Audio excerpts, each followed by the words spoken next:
हमारी पार्टी का ये मानना है, जिससे अब पूरे देश में इनके अनुयायियों में जबरदस्त गुस्सा व आक्रोश व्याप्त है और ये कहे गए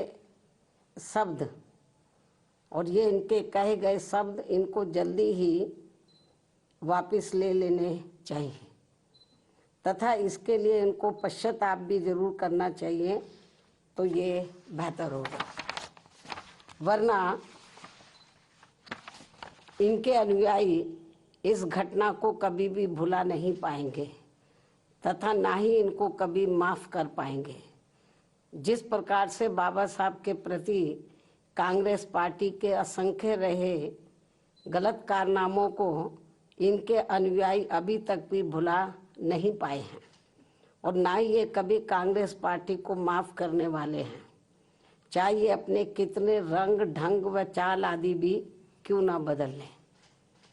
इतना ही नहीं बल्कि कांग्रेस पार्टी ने बाबा साहब के देहांत के बाद तो इनके नाम को व संविधान निर्माण में रहे इनके अहम योगदान को भी इतिहास के पन्नों से मिटाने की भी पूरी कोशिश की है। हालांकि अपने इस मकसद में ये पार्टी अब तक जरूर कामयाब हो जाती, ये कांग्रेस पार्टी अब तक जरूर कामयाब हो जाती यदि बाबा साहब डॉक्टर भीमराव अंबेडकर के देहांत के बाद इनके अधूरे रहे कारवा को आगे बढ़ाने के लिए मान्यवर श्री कांशीराम जी अपना पूरा जीवन समर्पित करके वे आगे नहीं आते, जिसको मंजिल तक पहुंचाने के लिए मुझे भी अपनी पूरी जिंदगी समर्पित करनी पड़ी है। इसके साथ ही मान्यवर श्री कांशीराम जी ने बाबा साहब के संघर्ष व इनके कारवां को खत्म करने वाली कांग्रेस पार्टी के सभी साम दाम दंड भेद आदि हथकंडों का मुकाबला करके व उनसे सावधानी बरतते हुए तब फिर बीएसपी का गठन किया है, जिससे अब कांग्रेस, बीजेपी व अन्य सभी जातिवादी एवं संकीर्ण मानसिकता रखने वाली पार्टियां किस्म किस्म के हथकंडे इस्तेमाल करके कमजोर करने में लगी है। जबकि यूपी में 4 बार बीएसपी के नेतृत्व में रही सरकार ने जिस प्रकार से यूपी की राजधानी लखनऊ में व दिल्ली के नज़दीक नोएडा में भी बाबा साहब डॉक्टर भीमराव अंबेडकर के सम्मान में अनेकों भव्य व ऐतिहासिक स्मारक, संग्रहालय व स्थल आदि बनाए हैं, साथ ही इनके नाम पर यहाँ अनेकों जनहित की योजनाएं शुरू की गई हैं। नए जिलों के नाम आदि भी रखे गए हैं, जिनमें से बाद में काफ़ी कुछ को समाजवादी पार्टी की सरकार ने बदल भी दिया है, जो इस पार्टी की बाबा साहब के प्रति इनकी नफरत को भी दर्शाता है, जो अब कांग्रेस के साथ मिलकर इनके सम्मान की हवाई बातें कर रहे हैं। इसी प्रकार इन वर्गों से जुड़े अन्य संतों, गुरुओं व महापुरुषों आदि को भी पूरा आदर सम्मान दिया गया है, जिससे अब कांग्रेस व बीजेपी आदि की नींद उड़ी हुई है। ये जो हमने काम किए बाबा साहब के सम्मान में, तो उससे अब बीजेपी व कांग्रेस आदि की नींद उड़ी हुई है, जिनके अनुयायियों के वोटों को लुभाने के लिए, जिनके अब बाबा साहब के जो अनुयायी हैं या अन्य संत, गुरु और महापुरुष हुए हैं, उन जो दलित और अन्य पिछड़े वर्ग से ताल्लुक रखते हैं, तो उनके अनुयायियों के वोटों को लुभाने के लिए फिर बीजेपी को भी मजबूर होकर वे अपने दिल पर पत्थर रखकर इनके सम्मान में कुछ कदम भी उठाने पड़े। और अब कांग्रेस पार्टी भी बाबा साहब के दलित व अन्य उपेक्षित वर्गों के वोटों को लुभाने के लिए आए दिन किस्म किस्म की सियासत करने में लगी है।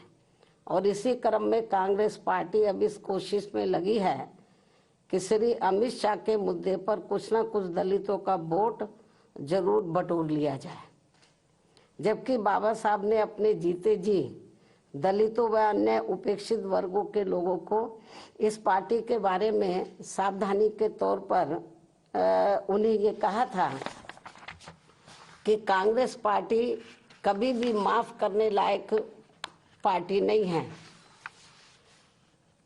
इस पार्टी से इन वर्गों के लोग कभी भी जुड़ने की कोशिश ना करें, ये बाबा साहब ने कहा था। क्योंकि जिस कांग्रेस पार्टी ने कदम कदम पर हमेशा मेरा अपमान किया, यानी कि बाबा साहब का अपमान किया है, मुझे इस पार्टी ने कानून मंत्री पद से इस्तीफा देने के लिए मजबूर किया तथा संसद में चुनकर भी नहीं आने दिया है। इसके अलावा जो भी कानून संविधान में इनके हितों में बनाए गए हैं, वीकर सेक्शन के हितों में बनाए गए हैं, तो उन्हें भी लागू नहीं होने दिया गया है, जिनका चाल चरित्र व चेहरा अभी तक भी बदला नहीं है। और अब तो ये पार्टी भारतीय संविधान में इन वर्गों के मिले आरक्षण को ही सही वक्त आने पर खत्म करने में लगी है। और इन सब मामलों में बीजेपी भी हमें कोई पीछे नजर नहीं आती है, पीछे होती हुई, और इन सब मामलों में बीजेपी भी कोई पीछे नहीं है। ये पार्टी भी इन वर्गों के वोटों को लुभाने के लिए आए दिन किस्म किस्म की सियासत करती रहती है। और इस चक्कर में अब ये पार्टी खुद ही अपने जंजाल में बहुत बुरी तरह से फंस गई है। कहने का तात्पर्य ये है कि चाहे बीजेपी हो या फिर कांग्रेस पार्टी एंड कंपनी के लोग हों, ये सभी दल अभी भी बाबा साहब का कतई भी दिल से सम्मान नहीं करते हैं। अर्थात इनका सम्मान केवल दिखावटी व छलावा वाला ही रहा है अभी तक, जो हमें देखने के लिए मिल रहा है। और अब ये सभी पार्टियां बाबा साहब का केवल नाम इस्तेमाल करके इनके अनुयायियों का वोट लुभाने में ही लगी हैं, जिनसे बाबा साहब के अनुयायियों को हमेशा सावधान रहना है। और अभी ने बाबा साहब के पद चिन्हों पर चलकर अपनी एकमात्र हितैषी पार्टी बीएसपी से ही जुड़कर अपने मसीहा व भगवान बाबा साहब डॉक्टर भीमराव अम्बेडकर का नाम यूपी की तरह पूरे देश में भी रोशन करना है, ताकि फिर कांग्रेस, बीजेपी व अन्य कोई भी जातिवादी व संकीर्ण मानसिकता रखने वाली पार्टी कभी भी इनका अपमान करने की अपनी हिम्मत न जुटा सके, तथा फिर आए दिन इनके अनुयायियों का हर स्तर पर हो रहा शोषण व उत्पीड़न आदि भी होना काफी हद तक जरूर बंद हो जाएगा। संक्षेप में अब मेरा यही कहना है कि खासकर दलितों व अन्य उपेक्षित वर्गों के वोटों के लिए पिछले 1-2 दिनों से संसद में सत्ता व विपक्ष के बीच में जो सियासत चल रही है और उनके वोटों के लिए इनमें मेरे व तेरे अम्बेडकर हैं, जो ये सब चल रहा है, और अब इनकी ये लड़ाई धक्का मुक्की तक भी उतर आई है, ये सब शोभा नहीं दे रहा है। और पूरे देश के जो वीकर सेक्शन के लोग हैं, ये सब देख रहे हैं इनकी ये जो सियासत चल रही है वीकर सेक्शन के वोटों के खातिर, ये सब देख रहे हैं।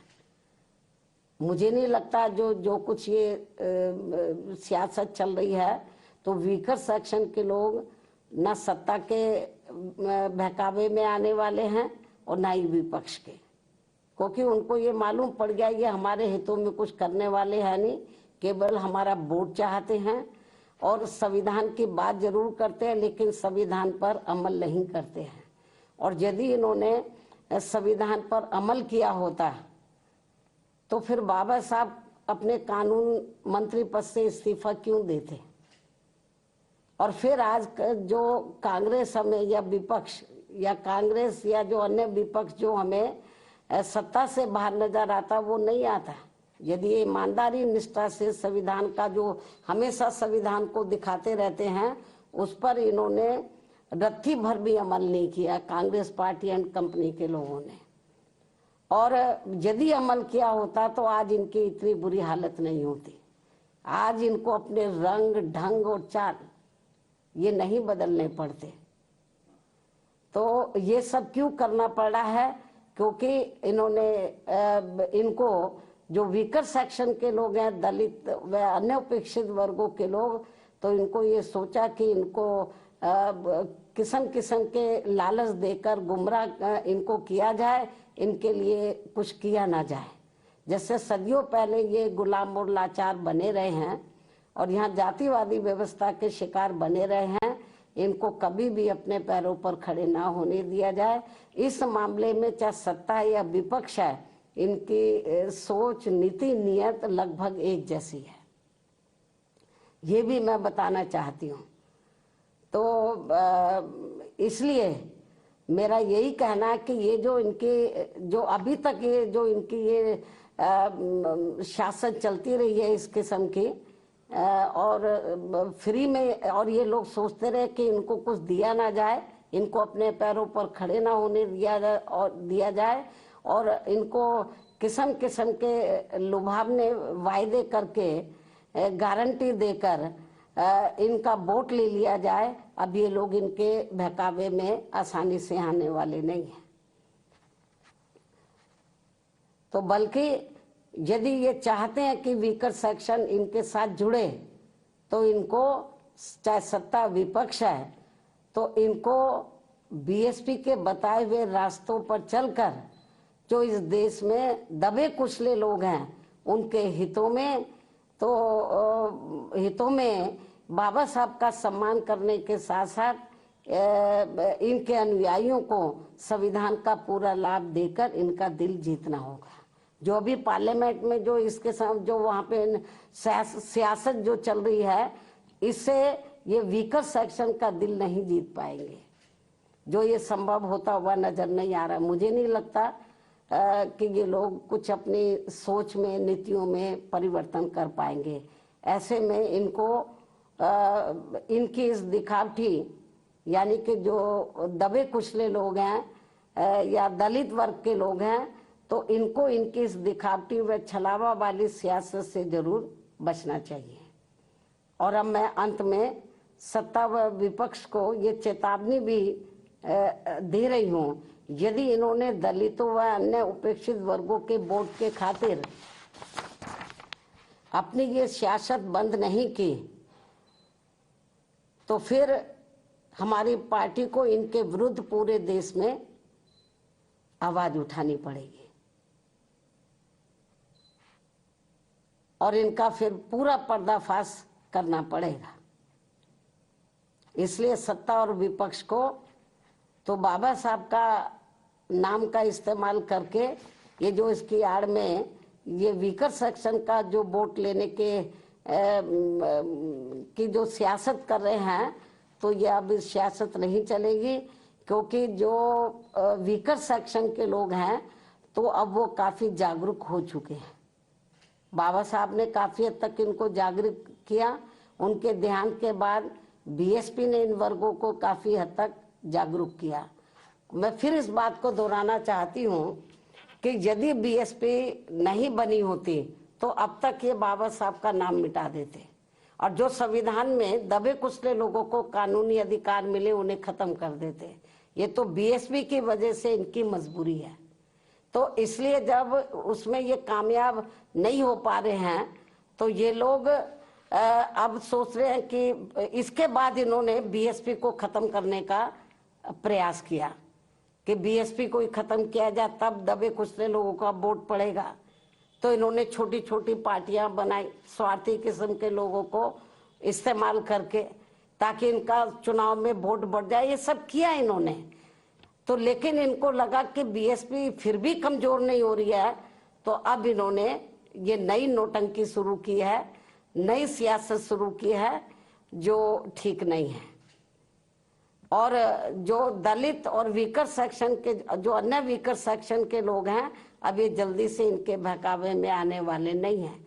इनको इसलिए सत्ता और विपक्ष को, जो पार्लियामेंट में इस समय चल रहा है, इनको अपनी ये घिनौनी राजनीति, सियासत बंद करनी चाहिए।